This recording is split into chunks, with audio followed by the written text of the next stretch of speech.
Fala, meus amigos, tudo bem com vocês? Hoje, começando mais um vídeo aqui na TV Solar, nós vamos trazer muitas novidades, um cenário aí internacional, como que está o abastecimento de módulos, a fabricação de módulos, e tudo isso eu vou falar com o meu amigo Vitor Pedreira, que é o nosso gerente de projetos fotovoltaicos lá da Mara. Seja bem-vindo, Vitor, tudo bem com você? Opa, Ricardo, tudo bem? Muito obrigado pelo convite. Bom, eu que agradeço aqui sempre a participação da Mara aqui para a gente tratar vários temas aqui. Bom, a gente vai falar um pouquinho de cenário da fabricação dos módulos, a crise marítima, vários detalhes aí que vão vir aí nesse bate-papo. Mas para a gente começar, Vitor, eu queria que você falasse um pouquinho do portfólio de módulos, soluções que a Mara oferece hoje. Não, perfeito, Ricardo. O ano de 2021 foi marcado por fortes mudanças no cenário dos fabricantes de módulo fotovoltaico, não só no sentido técnico, né, mas também no sentido de fornecimento de matéria-prima, as questões das importações também. Mas, começando com o nosso portfólio, a gente teve uma mudança muito significativa nos modelos fornecidos para esse ano. A principal mudança que aconteceu na fabricação dos módulos fotovoltaicos é a alteração do tamanho da célula, a célula que compõe o próprio módulo. Até o ano passado, até 2020, ela tinha um tamanho padronizado em até 158 milímetros. E a partir desse ano, de 2021, até por conta do corpo, né, que o mercado fotovoltaico tomou a nível global, todos os fabricantes conseguiram pressionar, né, a cadeia de fornecimento do silício para que fabriquem as células de um tamanho mais otimizado para os seus módulos, de forma a melhorar a rentabilidade das usinas. Então, hoje a gente não tem mais módulos de 158 milímetros de célula, né? E trabalhamos agora com módulos maiores, módulos com células de 166 milímetros, 182 milímetros, e também o nosso grande lançamento para esse segundo semestre, que é a linha Vertex da Trina, com módulos de 210 milímetros. Essas células, né, maiores, elas conseguem aumentar, não só o tamanho do módulo vai acabar aumentando, justamente por ter uma célula maior. Então, graças a esse novo tamanho, a gente consegue ter os módulos de 500 watts, né, superando a barreira dos 500 watts, inclusive 600 watts também já existe disponibilidade dessa potência de módulo. Para a geração distribuída, a gente ainda não tem disponibilidade. Nossa maior potência hoje são os módulos de 545 watt-pico bifaciais, da linha de 210 milímetros da Trina. E, além do aumento de tamanho, né, a gente teve também um aumento da eficiência, porque as células estão maiores, elas conseguem embarcar mais tecnologia nelas, e, consequentemente, né, você tem um módulo com mais tecnologia embarcada, você vai ter um módulo de melhor eficiência e melhor performance. Então, pela primeira vez nesse ano, estamos superando a barreira dos 21% de eficiência nos módulos fotovoltaicos. Legal, né, Vitor? Muito bacana. Quanto evoluiu esse mercado, né, de fabricação de módulos comparado aí nos últimos 4, 5 anos aí, a potência, a eficiência desses módulos e também a questão da aplicação, aplicação para geração centralizada. É muito legal a gente falar isso. É diferente de subir um módulo no telhado. Então, a gente sabe que a gente conversou algumas vezes que existem módulos mais viáveis para se colocar em cima de um telhado, né? E é diferente a compra, por exemplo, para uma usina de solo, né? Que a gente consegue trabalhar com módulos mais pesados, módulos maiores e diferente ali no dia a dia do instalador. Quanto a isso, Vitor, a Amara se preocupa muito, né, com a questão desses dois formatos aí de negócio. Queria que você falasse um pouco sobre isso.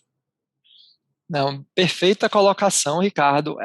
A aplicação do módulo certo no projeto que ele melhor se encaixa, ela é importantíssima. A gente sabe, né, que, lógico, quando um fabricante lança um módulo de 600 watts, de 590 watts, um módulo de altíssima potência, existe uma empolgação, né? Poxa, eu vou colocar isso num telhado residencial, eu vou colocar isso num sistema monofásico. Mas uma coisa muito importante que a gente tem que entender é que um módulo, lógico, os módulos estão aumentando a eficiência, eles estão mais eficientes. Sim. A potência por metro quadrado, né, está aumentando. Mas para um módulo chegar numa potência de 600 watts, de 550 watts, ele precisa ter um tamanho maior, não é só eficiência. Então, por exemplo, o módulo de 545, o bifacial que eu acabei de falar, ele tem 2,38 metros de comprimento por 1,10 de largura e tem mais de 30 quilos de peso. Então, lógico que é um módulo muito mais interessante de se aplicar numa usina de grande porte e especialmente no solo, né, onde você tem realmente aí um ganho, você não tem uma limitação de espaço, né, você não tem que encaixar ali o tamanho do módulo num telhado específico, você tem um espaço amplo para trabalhar e você consegue otimizar diversos custos, custos com a mão de obra, custos com cabeamento, estrutura de fixação, ao se utilizar menos módulos. Sim. Mas quando a gente vai para uma situação de um telhado menor, um telhado residencial, um layout mais difícil de se encaixar, poxa, imagina a gente subir com um módulo de 2,40 metros de comprimento no telhado de um cliente desses. Exato. Então, a gente tem que buscar... Oi? A chance de danificar esse telhado é maior, a questão do comportamento ali do instalador, ele poder até se machucar, ter uma lesão ali por conta de carregar esses módulos mais complexos. Bom, enfim. Danificar o próprio módulo também, né? O próprio módulo. Então, o que o instalador tem que levar em conta hoje, né, rapidamente, só te cortando, mas você já volta nesse assunto aqui, é que a gente não pode ficar vendendo para o consumidor final que é uma vantagem ter um módulo de 600 watts em cima do telhado dele, né? Como, acabou de sair esse módulo aqui agora. Não, na verdade, o projeto pede o módulo, a potência desse módulo, e não o contrário, né? Então, a gente tem que deixar isso bem claro. Exatamente, Ricardo. Potência, pico, ela não é necessariamente um indicador de qualidade. Muitas vezes, consequentemente, né, ele acaba tendo uma boa qualidade.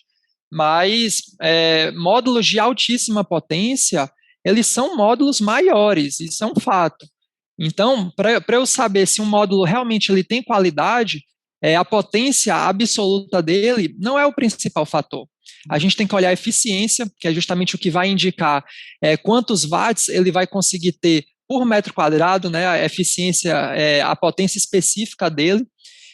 Perdas por temperatura também, qual que é a performance desse módulo em temperaturas mais altas, quais são as perdas devido à irradiância, enfim, todas as perdas ali que podem envolver um projeto fotovoltaico têm que ser analisados e não necessariamente isso tem correlação com a potência absoluta do módulo.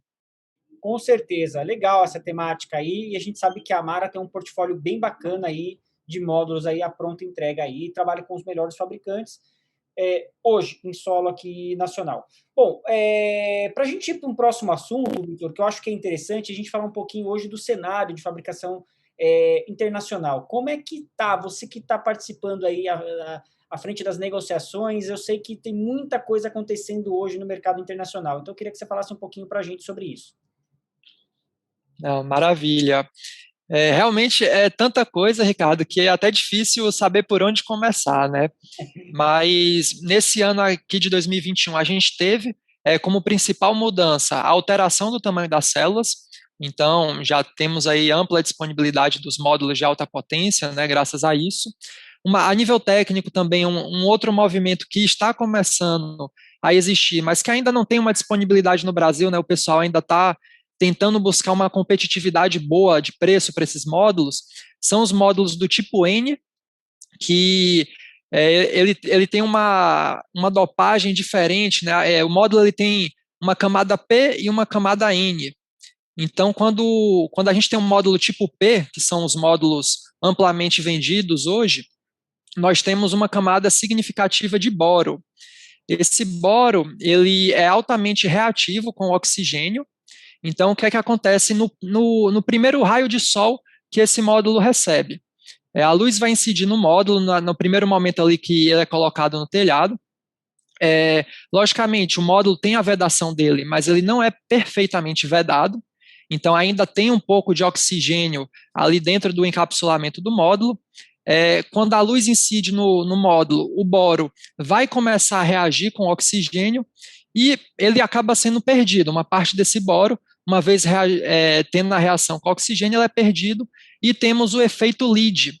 Efeito LEED é uma sigla em inglês para degradação induzida pela luz, que é responsável por aproximadamente 2,5% de perda de geração do módulo fotovoltaico logo nas primeiras horas de radiação solar que ele recebe. Uhum. Quando a gente tem um módulo do tipo N, a camada P ela não é predominante. Agora a gente está falando da camada tipo N. Então a gente não tem mais esse problema muito latente com o boro, Uhum. já que o que vai predominar agora é a camada N. Então a gente não tem essa reação acontecendo com muita intensidade, né? E as perdas devido a esse efeito lead, elas são inferiores a 1%. Então, pode parecer pouco, né? Poxa, diferença de 1,5%, mas 1,5%, principalmente em usinas maiores, né, que dependem muito da geração de energia, e ao longo de toda a vida útil do projeto, que são no mínimo 25 anos, vão ter um impacto muito grande. Então, provavelmente vai ser aí a novidade para o ano de 2022. Tá. Hoje nós não temos ainda painéis disponíveis tipo N. Vai entrar isso em operação. Isso. A Trina, inclusive, está fazendo o lançamento do módulo tipo N deles lá na China, mas ainda não há disponibilidade para embarques, né? Eles ainda estão otimizando o processo de fabricação para que ele venha competitivo, né? Não é só também o diferencial técnico, ele tem que vir com condições comerciais interessantes. Com certeza. E hoje o principal fornecedor parceiro de módulo da Amara é a Trina. Isso. Hoje nós temos dois parceiros principais, né, que é a Trina e a JA Solar. Tá. Temos aí as duas opções. Tá. Ô Vitor, fala pra gente também, eu sei que você está bem atento à questão dos fretes aí, né, crise marítima, eu sei que a gente pode comentar um pouquinho sobre isso também. Não, perfeito, Ricardo.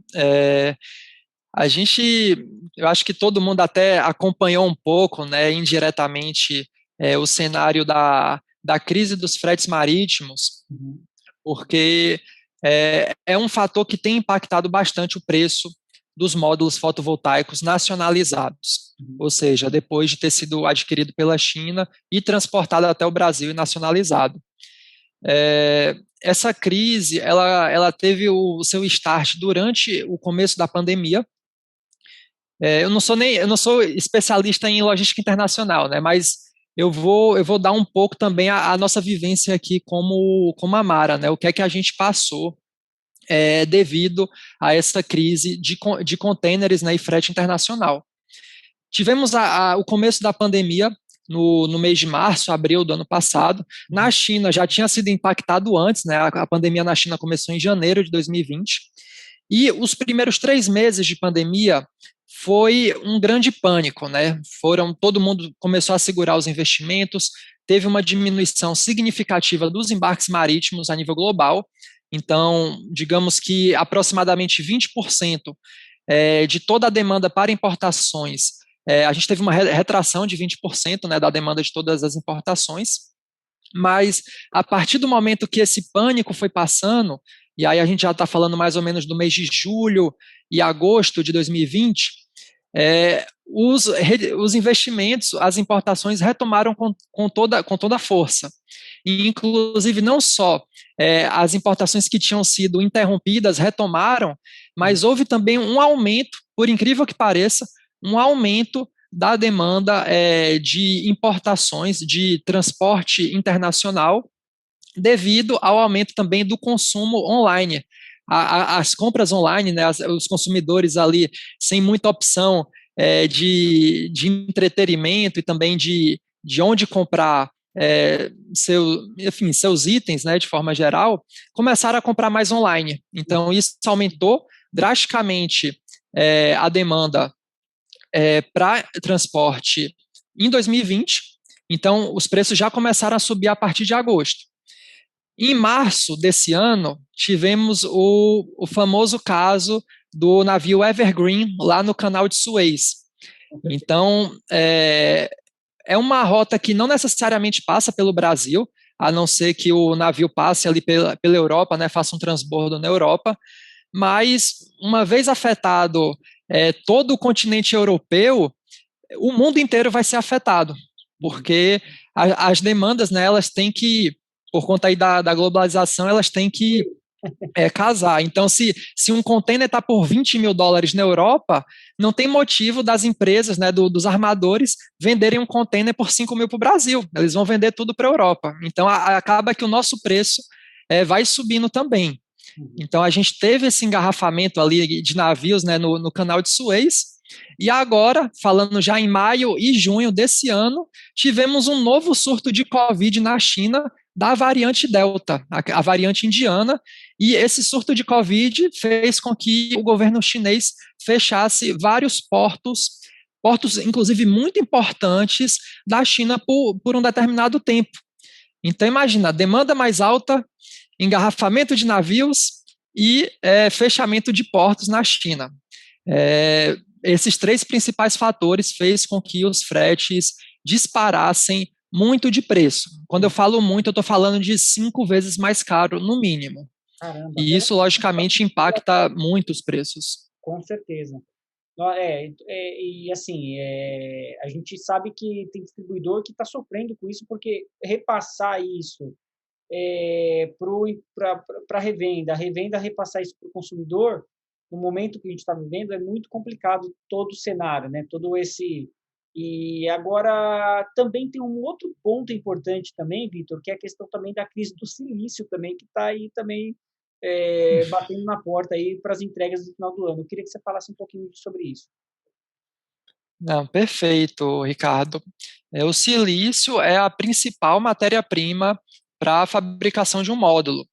E o que está acontecendo hoje na China também, né, que é o principal polo produtor de equipamentos fotovoltaicos, é que está havendo uma escassez no próprio silício. Então, só para você ter uma ideia, nos últimos 12 meses, a célula de silício monocristalino subiu 50% de preço, e a célula de silício policristalino subiu 90% de preço. Isso comparando junho do ano passado com junho desse ano. Então, logicamente, todos os fabricantes chineses vão repassar esse aumento de preço, eles não vão, logicamente, operar no negativo, né? Se a matéria-prima sobe, o módulo vai acabar subindo também, é uma commodity, e, inevitavelmente, né, a própria distribuição, ela opera com margens muito baixas, né? A gente opera sempre no atacado, então as margens são baixas e também é impossível não haver um repasse desse aumento do silício. Então acaba que realmente é um aumento que começa, né, no início da cadeia produtiva, mas vai chegar no cliente final invariavelmente. Não tem uma solução para isso, infelizmente.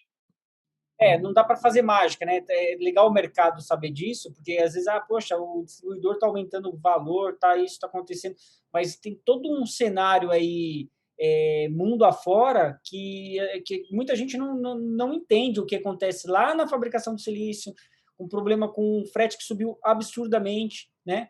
Então tem tudo isso aí para acontecer. E hoje o que a Mara assim tá tendo de prevenção aí para conseguir atingir aí um crescimento como está sendo feito aqui no Brasil? Porque a Mara está crescendo muito, muitos novos parceiros revendedores, e a gente sabe por quê. Um bom atendimento, trabalha bem, entrega no prazo, consegue cumprir, trabalhar com boas marcas, mas tem que ter um plus aí para conseguir negociar lá fora e não faltar coisa aqui. Então eu queria que você falasse um pouquinho disso aí, Vitor, para a gente poder fechar. Não, com certeza, Ricardo. O mais importante, pelo menos a título de relacionamento com os fornecedores, é sempre fechar os contratos com bastante antecedência. Lógico, se você vai deixar para comprar de última hora, não só você vai comprar mais caro, como você corre o risco de ficar sem material. A demanda global de módulos fotovoltaicos é tão grande que para a gente ter certeza, né, de que a gente vai conseguir garantir a disponibilidade de embarque para módulos fotovoltaicos, a gente precisa de pelo menos 3 meses de antecedência no fechamento dos contratos, de preferência até mais. Então, um bom relacionamento com o fornecedor é fundamental, porque a gente vai conseguir ter um alinhamento muito bem feito, já com uma antecedência bacana, o fornecedor vai conseguir segurar a disponibilidade de produtos para a gente e também segurar ali os preços pré-negociados.